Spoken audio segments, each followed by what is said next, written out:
Netflix is shaking up Hollywood and Wall Street. Its video streaming and original shows are changing the way TV is watched and created.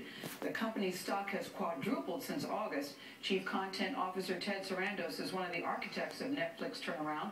Time magazine just named him to its list of the 100 most influential people in the world. Good morning to you, Ted. The big dinner was last night. Good morning. Yes, you got to wake up early after such a night. Yes, I'll bet you have a new appreciation for the job we do, Mr. Sarandos. I do. To get up and join us. But here you are on the list with the Pope, Jay-Z, Marissa Mayer, and Ted Sarandos, who, in the introduction to you, Jeffrey Tambor wrote this: Ted is helping create the future of entertainment. I don't know what it will look like, but I know it's going to be huge. First, let's talk about the dinner last night and what it means to you being on the list and what he's saying about you. It's going to be huge. Well, it was an incredibly humbling experience, you know, to be in that room and to be on that. That's the only list that I'm on with the Pope. So, but it was great. What do you think it is? Why has Netflix been able to add 3 million customers in a year? I mean, that's a rapid growth. I think it's the quality of the content, and that's right. I do say so myself. And the value proposition. I think when people increase every day, the television viewers becoming more and more on-demand centric, and Netflix is a pure on-demand product. So it's what you want when you want, on any device you want, and at your own pace. But a few months ago, you told GQ the goal is to become HBO faster than HBO can become us. So what does that mean? So my thinking is that over time, what we're doing won't seem so novel.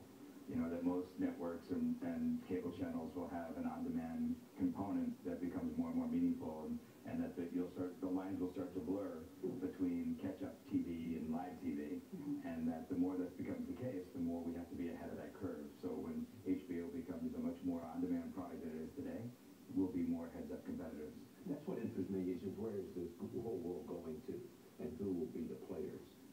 It's really yet remains to be seen how it all emerges. I think the beauty of the internet is you get to really specialize.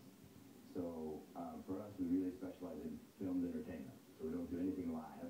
We don't do American Idols. We don't do The Voice. We don't do the Super Bowl.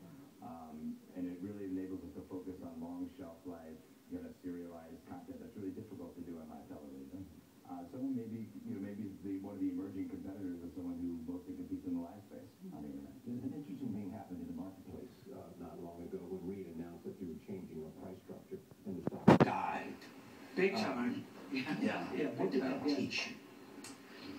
I think if you look back on it, so you never really know when the right moment is to do something, even if you're sure it's the right thing. And for us, we were pretty sure it was the right thing. I mean, meaning stop investing streaming resources in the DVD business.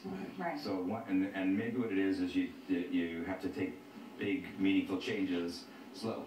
And everything we've done, we've attacked fast. So we really didn't have it in our DNA to take that slow. But to follow up on Charlie's question, when that happened, Ted, though, because that was a huge story, where the people were upset, they were angry, did you guys go in a room and say, what the heck have we done, and how do we need to turn this around?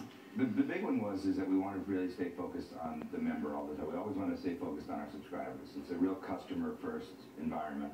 So we want to sit back and look at it and say, wow, our customers who love us and love this service didn't appear to love you as much anymore. And is it possible that you could have done this in a way that would have been, Ted, that sounds really good. And you know what I mean? Because it was such a huge, what many people thought were a mistake. Yeah. Were you worried about the company? The most fundamental change that happened really in that, it was the stock price. Yes. I mean, the subscriber base wasn't that deeply touched by it.